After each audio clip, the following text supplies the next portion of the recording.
Hello, welcome to Lunch Global today here on Global TV. And you know how we do it on Lunch Global? We're always concerned on the kind of food or kind of meal you take. We are making sure that what you are eating or what you're feeding your child or how you're managing your health meal-wise, it's healthy.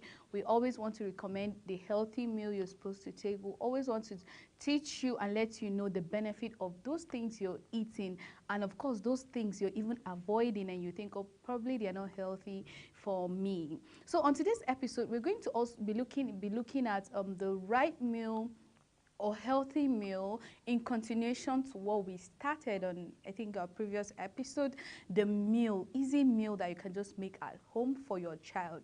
You know, for children, you shouldn't be giving them the same meal all the time. Children don't like boring meal. The meal has to be colorful, it has to be delicious and all of that.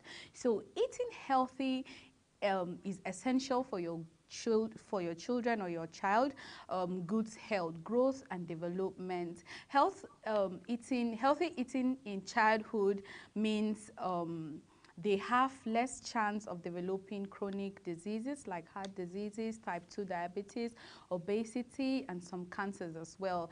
It will also mean they feel better and enjoy life more.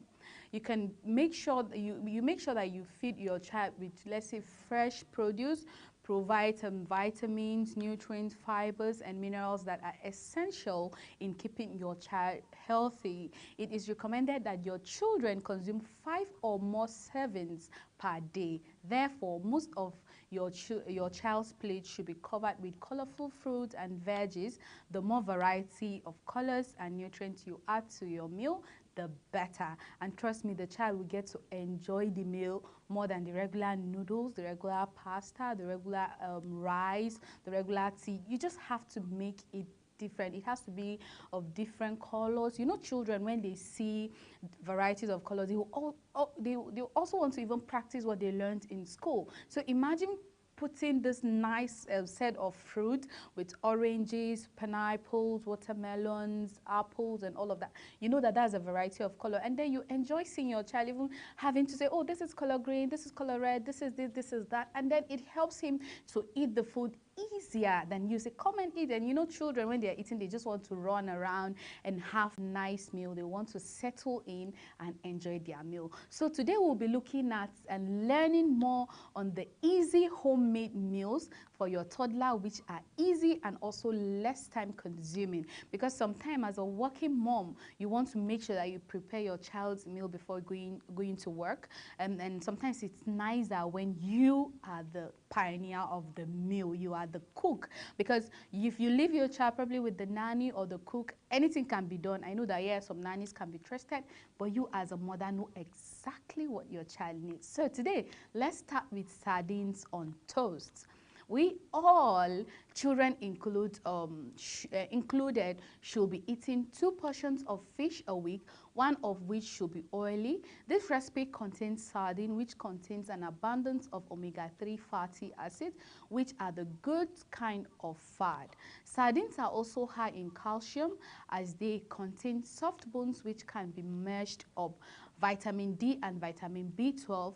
Not only that, but they are a source of protein and iron. So basically, a bit of superfood can keep your tuned sardine in the cupboard until you are ready to use it. And then one thing about sardine, you know, you just need to preserve all this meal. Is something that you preserve them well. You don't have to buy them that day and then, oh, it's something that you have to rush to the market to get all those things before you can prepare. These are food that can be kept in the cupboard. You just have them. You know, sometimes you buy foodstuffs and then you have pack of your sardines and your bread and all of that. So when you just come, it's just for you to toast. And then besides, most of the homes now have toasters, easy to make, that it doesn't consume your time. So this recipe is super simple and super quick. So you can whip it up in no time to feed hungry tummies. And then next we're going to be looking at broccoli pesto pasta, and you can also make that with chicken or salmon. So I personally love pesto, like I love it. I even love pasta and all of that. And one of my favorite flavors as well, it's usually made up with up of pine nuts, basil, garlic, olive oil, and then, you know, parmesan cheese, making it an excellent source of fat and protein, as well as vitamins such as vitamin E, magnesium, and zinc, mixed with some pasta, which are a great source of slow-release carbohydrate, which will keep your little one fuller for longer, and you have the amazing pasta and sauce combo.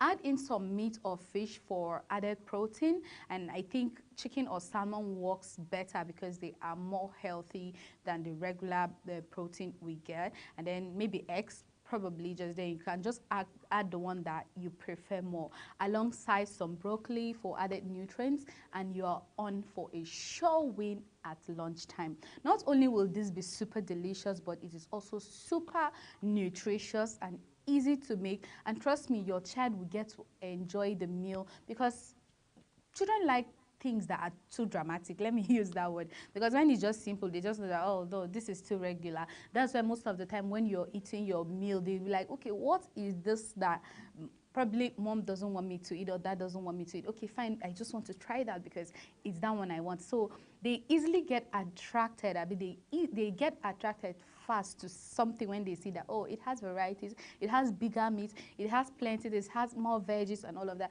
And trust me, you need to feed your child with, when it comes to vegetable and fruit, make sure they are fresh, and then they are properly cleaned and properly washed before you serve your child with. And then up next, we're going to be looking at fish burger wrap. We know that a lot of children like burgers, like a lot of children like burgers and like shawarma, pizza, and all of that. But today we're going to see fish burger, which is mostly not common, because most time when you go, it's just a chicken burger or beef burger and all of that. But for a child, make sure you make this nice delicious fish burger wrap for them, because fish is more healthy. I will say it and make emphasis on this like every other time.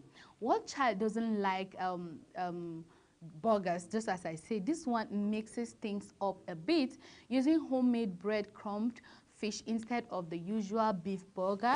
You know, just as I said earlier, you can use any white fish for this. Even frozen can work as well, which is a healthy, high protein food, high in omega-3 fatty acids, which are essential fats that our bodies don't produce on their own, that play an essential role in brain development and heart health.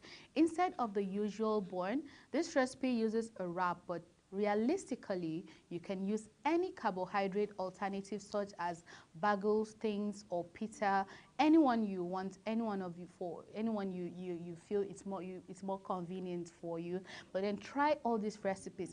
Please don't just make the things that you feel, oh, just because I want to have a munch of it, or just because I feel hungry for chicken burger or for beef burger, so that's what I want to go for. Trust me, as a mother, you have to always consider your child, what is more healthy. And trust me, I just want to advise and tell you that whatever it is you're making, you have a lot, you have Google, you have a lot of things you can check. Okay, is this healthy for my child? What is the health benefit of using basil? What is the health benefit of using spinach? What is the health benefit? Because it's a child, trust me, it works more on children, because you know they are very tender, they are still coming up, and then their brain needs let me say, you need to work on their brains a lot of time, and that's why they need to eat healthy. You know, I said earlier, when your child is at an early stage, it protects him from so many health issues, it protects him from so many health diseases. Now, growing up, it will help him prevent some of the cancer. You know, cancer,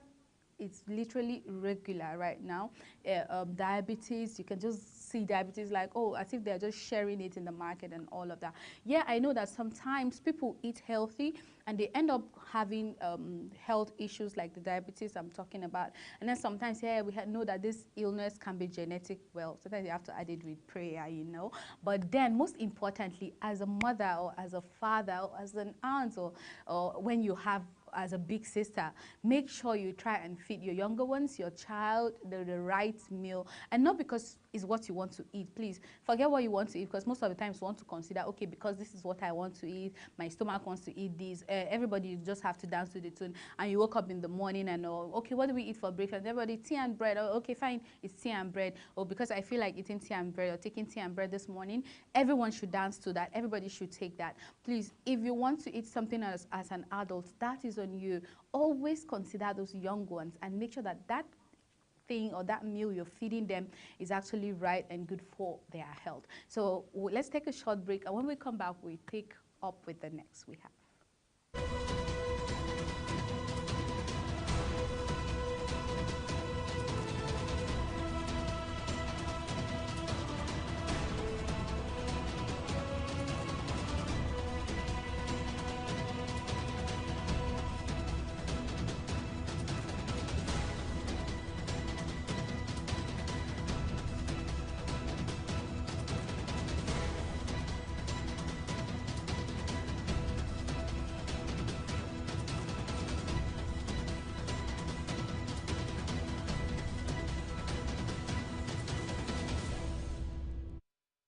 All right, you're welcome back from the short break. Hope you're already thinking of what you're going to prepare for your child this afternoon already, and of course tomorrow morning, because this school has resumed, right? And then this is easy now, just for you to just package this meal, put it in their lunch bag, and off they go to school, and then you are leaving them stronger, healthy, and also fuller. So we're going to be talking about peanut butter and banana toast. You know, children like bananas, and then I know that a lot of times when children see peanuts, they just want to try it. They just want to, especially that peanut butter, they just want to have a taste of it. And then it's easy for you to make your child's lunch with peanut butter and also banana toast. So this is a perfect lunch if you're stuck for time and just need to throw something together. Peanut butter is an amazing source of nutrients, especially plant-based protein and healthy fats. When you're picking peanut butter, make sure to check the label and try to buy one with no added sugar or salt. The addition of banana goes towards one of their 5-a-day meals, also adding in nutrients such as potassium. So you know, the potassium, the nutrients, like the peanut butter is packed of nutrients. Is basically, let me say, peanut butter. You can even make peanut butter at home by yourself. It's granite. Let me use that word. It's granite, grounded granite, and then there's a way, there's a way my mom does that. I know that. Oh, okay, we just do it, make it. I don't know how she does it, but it comes out very nice, and it has this sweet taste.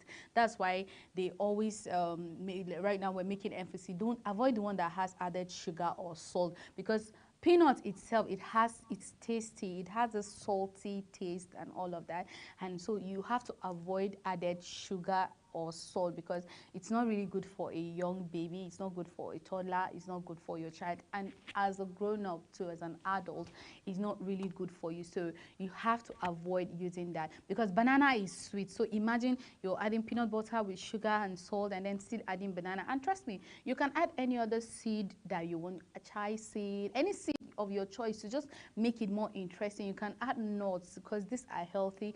You can add coconut, you can add maybe a little cheese now, to just make it a little bit stylish or a little bit creative and all of that. If you really want something to make it tasty, then maybe a little bit of honey, because you know children always want something, they are sweet tooth, they want something that they will enjoy it when they are eating it. And then it's always interesting when you see a child enjoying their meal and then bringing out their tongue. You'll be like, oh, this child is really enjoying that meal and all of that.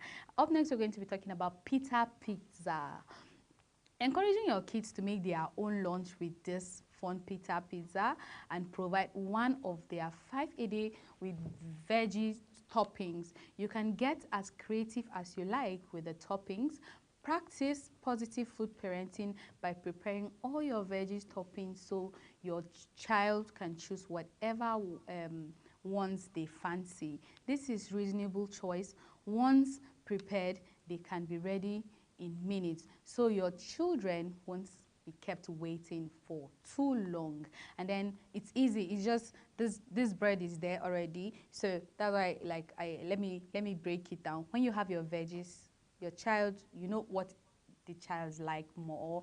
Probably your children probably, or let me say your child can like this now, and the next minute is changing his mind. But you know that there are days that, okay, no, we know that the broccoli is favorite tomato, this one likes tomatoes so much. And then prepare this meal with your child, so they will learn. You know, when a child is growing up and then they are learning, they are seeing you doing things, they want to try it. Yeah, you know, sometimes these children, don't even let them know, because when you are not there, they just want to overdo it. But then trust me, you definitely see that you can't even prevent that from a child, because one thing about children is they have so much curiosity that they can't wait to try it, and they see how you make it so easy. They think it's as easy as it's done, but they don't know that it's a lot of hard work in there. But it's good for you to put your children through this.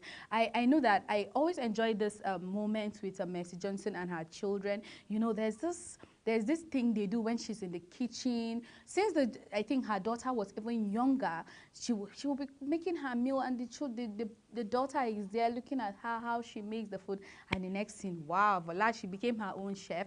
And then she's all grown up now, yes, but then she's making the meal. Trust me, it's because she was already learning it on a very tender age. So when you are making those meals, when you know that, okay, fine, you know, there's no open flame, there's no any fire that might affect the child, or there's nothing too harmful around. So you have to avoid keeping sharp objects around so that your child cannot easily pick that up and get himself injured or herself injured. But then when you are having all this kind of meal, like toasting bread, making this, making that, they're just easy meal that you can just invite your child, especially when maybe it's in the afternoon or evenings when you're back from work, or probably when you are an in-house mom, or what would I call it, so you can just involve your child into doing this. Sometimes I even tell, okay, come and prepare this, oh, come and wash this, come and clean this, come and get this vegetable ready and all of that. Then before you know it, they are learning fast. So when they grow, they're already smart, and they already have an idea of how to make their own meal by themselves, so that you know that, oh, it's time for you to rest now. You don't have to do all the job every other day. So up next, we're going to be talking about Moroccan spiced couscous. You know me, I like couscous. Like, I love it. It's just easy. It's so easy to make. If I'm lazy to cook, it's just couscous I go for, because once I prepare my vegetable, 2 seconds, everything is just set. This dish is a great way to introduce new different flavor to your child. It is an easy one-pot dish, so you can throw everything together and get on with other jobs while it's cooking. If you're anything like me, like 2 seconds, like this is just what I love to do when I am not in the mood to cook at all. This recipe contains chickpeas for a source of protein alongside veggies, and couscous for some carbohydrate. So a great balanced meal. You could even add in some raisins or sultanas to add a sweet twist to this savory dish and an iron boost. Up next, we'll be looking at tuna and sweet corn fish cake. You can make this fish cake from ingredients you'll probably already have in your store cupboard at home. All you need is some tinned tuna, eggs, milk, potatoes, and some bread. This makes a perfect, healthy, balanced recipe for a whole family to enjoy. There's a bit of everything for the essential food groups: starchy carbohydrates from the potato, a source of dairy from the milk, a general portion of protein from the eggs and tuna, alongside some omega-3 fats from the tuna too. Served with some broccoli, can be fresh or frozen, for some veggies, which is high in lots of nutrients, including fiber, vitamin C, vitamin K, iron, and potassium. And then on today's list here on Lunch Global, final, we're going to be looking at veggie beans burger. You like veggies, bean, and burger? How can that work? Trust me, it works, especially when you have tried using that black beans or the brown beans. You know, it is always interesting. And then trust me, let me give you all the ways and the details you can do that. So this is a super affordable meal that's packed with nutrients too. And then the predominant ingredient is in this burger is the beans. You know, I said it, which is a great source of high quality protein and iron. Not only that, but you can buy this thing of beans really cheaply and keep them in the cupboard until whenever you need them. But trust me, you can also use black beans. You can use the normal beans. It's just for you to cook it, let it just be soft, and then you make your recipe. And trust me, it's interesting for you. So you have to mash in with some vegetable soup for extra vitamins. The recipe suggests adding in some tahini, sesame seed pasta, and then which I would recommend to you, as well as it is a great source of non-dairy calcium for your growing toddler. You could also batch cook freeze extra for a speedy nutrient lunch or for dinner another time. And then this is something that when you prepare it, it doesn't spoil. It's just for you to know how to pack them in a nice container and put them in your freezer. You can use it from time to time. So I'm very sure you've learned something today. Trust me, I'm having so much concern to making sure that your child eats well. Yes, I don't have one yet, but trust me, I have niece and I have nephews and all of that. So all I recommend every time is for that child to eat very well, because when your child eats well, from the way he moves, from the way he plays, the way he moves, from his skin, you know that, oh, this child is growing well, and that is the joy of every parent, to see that their child is living well. So don't just eat all the nice things and forget about your children. You can share your opinion with me today on any of our social media platform. You can tell me if you've tried this recipe and if your child loves it, or if it has worked for you, and if it's as easy as I said earlier. Thank you for joining me on today's episode on Lunch Global. I am still Chonga Namel, and I'm glad you joined me today. Enjoy the rest of your day. Bye.